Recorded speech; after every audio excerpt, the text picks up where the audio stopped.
Have you ever noticed how someone's eyes can completely transform their appearance? They can go from having prey eyes and looking weak, looking submissive, to looking assertive and dominant just from their eye area alone.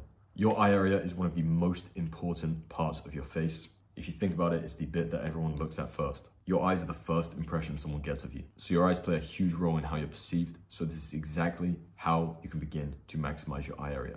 Orbicularis oculi training. It is a technique that you can use to strengthen and also begin to gain control over the muscles around your eyes. We'll explore how it works, how to do it, and how it can enhance your facial expressions, making you look more attractive and more confident. Firstly, the orbicularis oculi is a muscle that goes around your eyes. It's like a ring. It controls your ability to blink, your ability to squint, and express emotions through your eyes. Being able to control this muscle will mean that you can either create a warm and engaging, friendly expression, and you can completely transform it to get that hunter eye appearance, more aggressive, more dominant, within the flick of a switch. That sharp, intense look like you see in some of my pictures was no accident. It took training, it took practice, so here's how to go about it. But firstly, training this muscle isn't just about better facial expressions. It directly impacts how you're perceived in life, in social or professional settings.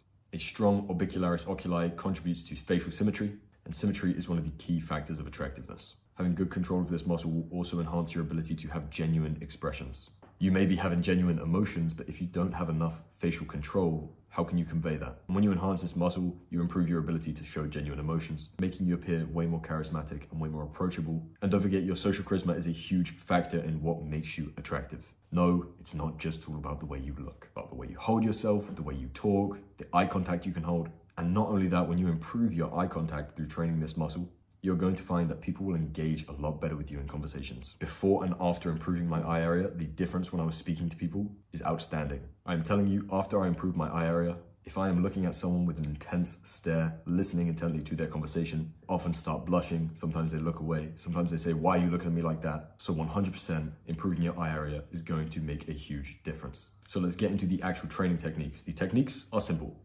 but consistency is key for noticeable results, like everything. The first is going to be squinting. Try and do this indefinitely throughout the day, but ensure that you are not having any wrinkles in your forehead whatsoever, like this. You want to be making sure that whenever you're walking around, having conversations with people, doing anything whatsoever, when you're thinking about it, I want you to be having this squint look. It's not too much that it looks ridiculous, but it's not too little so that your eyes look dead like this either. You want to be engaging this muscle. The next is an eye squeeze with resistance. You want to close your eyes tightly while placing your fingers on the outer corner of your eye, pulling it up. You're blinking against the resistance that you're putting here, like this.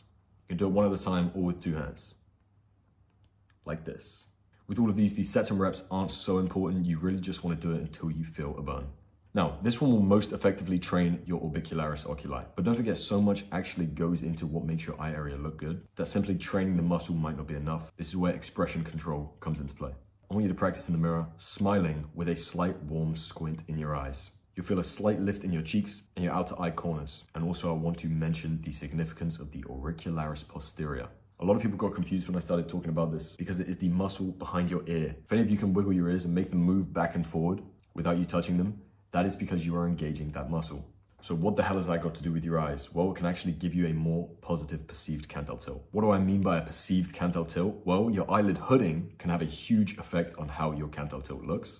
For example, if I make my eyelid hooding negative right now, you can see that my canthal tilt looks pretty negative. But if I engage the right muscles in my frontalis and my auricularis posterior, you can see it has a far more positive appearance.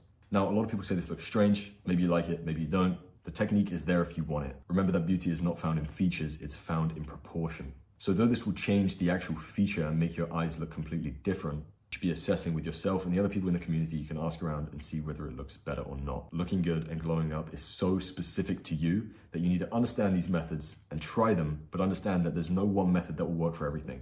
It worked really well for me, it might not for you. It's best to get a load of second opinions and see for yourself. So what can you actually expect after consistent orbicularis oculi training? After 1 to 2 weeks, you're just going to notice that you're getting better facial control. 1 to 2 months, you're going to notice that the squinting that you've been doing throughout the day is going to become far more subconscious.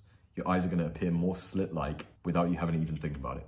And after 6 months, your eyes should look far more youthful, have a sharper appearance, and have more of a hunter eye appearance than they did before. But here are some mistakes that you should know so that you can avoid them. Firstly, do not overexert the muscles. When you strain or overdo the exercises, you could actually lead to gaining more wrinkles. The key is consistency, not doing loads in one go, but implementing it. 5 or 10 minutes every single day will do the trick. The other mistake is ignoring other facial muscles. While focusing on the eyes is indeed important, you want to balance it with training other facial muscles too.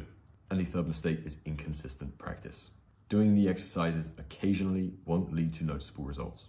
Consistency is 100% key. So start small, stay consistent, and let me know in the chat how these exercises are working for you a couple weeks down the line. Much love.